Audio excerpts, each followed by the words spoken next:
Hello friends. तो आज हम लोग बहुत ही इंपॉर्टेंट टॉपिक पर बात करने वाले हैं क्लास 9th के चैप्टर 1 के पार्ट 3 की, जो कि इसका अंतिम पार्ट है। इस पार्ट में बहुत ही अच्छी अच्छी बातें आपको जानने के लिए मिलेंगी, बहुत ही अच्छी परिभाषाएं जानने के लिए मिलेंगी। तो आज हम लोग जानेंगे संघनन, ऊर्ध्वपातन, क्वथन, वाष्पन और गलन के बारे में। इतनी सारी बातें आपको जानने के लिए मिलेंगी जो कि बहुत ही इंपॉर्टेंट हैं। तो चलिए हम लोग शुरू करते हैं। सबसे पहले संघनन। तो संघनन की परिभाषा देखिए, आपके सामने लिखा है, किसी पदार्थ की वाष्पों को ठंडा करने पर वे द्रव रूप में परिवर्तित हो जाती हैं। इस क्रिया को संघनन कहते हैं। अब अगर आपको परिभाषा नहीं समझ में आया तो चलिए इसको समझने की कोशिश हम लोग करते हैं। देखिए संघनन होता क्या है। देखिए मैं इसको एग्जाम्पल के माध्यम से समझाने की कोशिश करता हूँ। देखिए कोई द्रव है मान लीजिए, ठीक है। द्रव मतलब आप पानी ही मान लीजिए। पानी को आप द्रव मान सकते हैं क्योंकि हमने द्रव की परिभाषा जानी थी। जो इसमें बहने का गुण पाया जाता है वही द्रव कहलाता है, ठीक है। पानी है, पानी को जब आप गर्म करेंगे तो उसमें से वाष्प निकलता है ना, भाप ऐसे निकलता है ऊपर की तरफ। और उसी भाप को अगर आप किसी तरह ठंडा करके पुनः पानी बना दीजिए तो वही क्रिया आपकी क्या कहलाएगी? संघनन कहलाएगी। बस आपको यही देखना है, पानी को गर्म करते हैं, उसमें से भाप निकलता है और आप उसी भाप को किसी तरह फिर से पानी बना दीजिए तो इसी घटना को हम लोग कहेंगे संघनन। और ये कैसे होगा चलिए अब हम लोग समझते हैं। मान लीजिए आप एक भगोने में पानी को गर्म कर रहे हैं, ठीक है। मान लेते हैं हम एक भगोना है, इसमें आप पानी है, इसको आप क्या कर रहे हैं, नीचे से उष्मा दे करके गर्म कर रहे हैं, ठीक है। तो इसमें से भाप निकलने लगेगा, ऐसे भाप निकलेगा ना।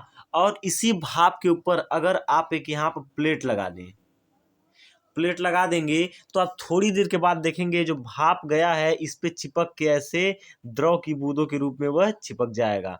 ऐसे यहाँ पे आपको पानी इकट्ठा मिल जाएगा। तो इसी घटना को हम लोग क्या कहते हैं? संघनन कहते हैं, ठीक है। यही घटना हम लोगों की संघनन कहलाती है। तो कोई कठिन नहीं था, बहुत ही सिंपल परिभाषा है कि किसी द्रव को गर्म करने पर जो भाप निकलती है उस भाप को या वाष्प को पुनः अगर आप द्रव बना लेते हैं तो यही घटना संघनन कहलाती है, ठीक है। तो चलिए हम लोग बढ़ते हैं अपने अगली परिभाषा पर। ऊर्ध्वपातन बहुत ही इंपॉर्टेंट है। ऊर्ध्वपातन, ठीक है। ये परिभाषा आप लोग ध्यान से देखिएगा। तो देखिए क्या लिखा है, कुछ ठोस पदार्थ ऐसे होते हैं जिनको गर्म करने पर वे बिना द्रव में परिवर्तित हुए सीधे गैस में बदल जाते हैं। इस प्रक्रिया को ऊर्ध्वपातन कहते हैं।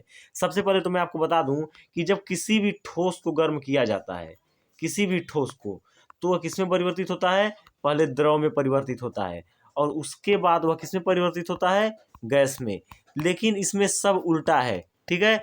इसमें देखिए परिभाषा में क्या लिखा गया है, कुछ ठोस पदार्थ ऐसे होते हैं जिनको गर्म करने पर वे बिना द्रव में परिवर्तित हुए। अर्थात कोई ठोस होगा उसको हम जब गर्म करेंगे तो द्रव में नहीं परिवर्तित होगा, सीधे किस में परिवर्तित हो जाएगा? गैस में परिवर्तित हो जाएगा। और इसी घटना को हम लोग ऊर्ध्वपातन कहते हैं। चलिए एग्जाम्पल समझते हैं। एग्जाम्पल इसका क्या हो सकता है? कपूर। आप देखेंगे कपूर को जब आप गर्म करेंगे तो देखेंगे कि वह बिना द्रव में बदले ही सीधे गैस में बदल जाता है, ठीक है। आप लोग सभी लोग जानते होंगे इस घटना को। तो यही घटना क्या कहलाती है? ऊर्ध्वपातन कहलाती है। चलिए अपने अगले पॉइंट पे आते हैं, क्वथन। क्वथन की परिभाषा ध्यान से देखिएगा। द्रव का ताप बढ़ाने पर संपूर्ण द्रव तेजी से गैस में बदलने लगता है और उसमें से बुलबुले उठने लगते हैं। इसी क्रिया को क्वथन कहते हैं। आप लोग समझ चुके होंगे परिभाषा को देख करके ही कि पानी ही ले लीजिए। मान लीजिए आप पानी को गर्म कर रहे हैं तो थोड़ी देर के बाद उसमें से भाप निकलेगा और थोड़ी देर उसको गर्म करेंगे तो उसमें से बुलबुले भी निकलने लगते हैं। वही घटना क्या कहलाती है? क्वथन कहलाती है। जैसे मान लीजिए एक भगोने में हम पानी ऐसे गर्म कर रहे हैं, ठीक है। पानी मान लीजिए हम गर्म कर रहे हैं, नीचे से हम वाष्प इसको आंच दिए हैं, पानी गर्म हो रहा है, ठीक है। इसमें से पहले क्या होगा? भाप निकलेगा और थोड़ी देर तक इसको और गर्म करेंगे तो पानी ऐसे क्या होगा? बुलबुले के रूप में उठने लगेगा, उठने लगता है ना। यही घटना हम लोग क्या कहलाती है? क्वथन कहलाती है। तो बहुत ही सिंपल सिंपल परिभाषाएं हैं, बस आपको थोड़ा थोड़ा समझने की जरूरत है। तो क्वथन हमारा इस प्रकार से खत्म हो गया। चलिए हम लोग अगली परिभाषा अपने आते हैं जिसका नाम है वाष्पन। वाष्पन की परिभाषा देखिए क्या है, प्रत्येक द्रव सामान्य ताप पर धीरे धीरे गैस अवस्था में बदल जाता है। इस क्रिया को हम वाष्पन कहते हैं। ध्यान से देखिएगा, प्रत्येक द्रव सामान्य ताप पर धीरे धीरे गैस अवस्था में बदल जाता है। इस क्रिया को ही हम वाष्पन कहते हैं। सामान्य ताप का क्या मतलब है? जैसे कि आप क्या करिए, एक प्लेट ले लीजिए। ऐसे मान लीजिए आपके पास एक प्लेट है, इसमें थोड़ा सा आप पानी ले लीजिए और इसको आप हवा में बाहर खुले में रख दीजिए, ठीक है। तो आप थोड़ी देर के बाद देखेंगे कि पानी अपने आप गायब हो गया है। अर्थात पानी अपने आप क्या हो जाएगा? गैस में बदल के ऊपर उड़ जाएगा, वायुमंडल में चला जाएगा अपने आप ही सामान्य ताप पर, अगर इसको बाहर रख देंगे तो। और यही घटना क्या कहलाती है? वाष्पन कहलाती है। ठीक है, वाष्पन हो गया। अब इस प्रकार से चलिए अगली परिभाषा देखते हैं अपना हिमांक। हिमांक क्या होता है? तो देखिए क्या लिखा है, जब किसी द्रव को ठंडा करते हैं तो एक ऐसी स्थिति आती है कि वह जमने लगता है, इसी घटना को हिमांक कहते हैं। ये तो सब लोग जानते हैं कि कोई भी द्रव होगा उसको ठंडा करेंगे, जैसे पानी को ही फ्रिज में रख दीजिए तो एक ऐसा टेम्परेचर होता है ना कि उस टेम्परेचर पे पानी क्या होता है, जम के बर्फ बन जाता है, उसी घटना को हिमांक कहते हैं। और जिस टेम्परेचर पे जमता है उस टेम्परेचर को हम लोग कहते हैं हिमीकरण। ये भी आप लोग याद रखिएगा।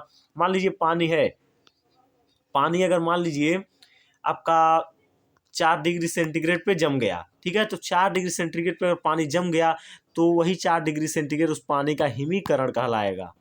ठीक है, हिमीकरण, इस नाम को ध्यान दीजिएगा। और यह घटना क्या कहलाती है? हिमांक कहलाती है। तो चलिए अगली अपने लास्ट परिभाषा पे आते हैं जिसका नाम है गलनांक।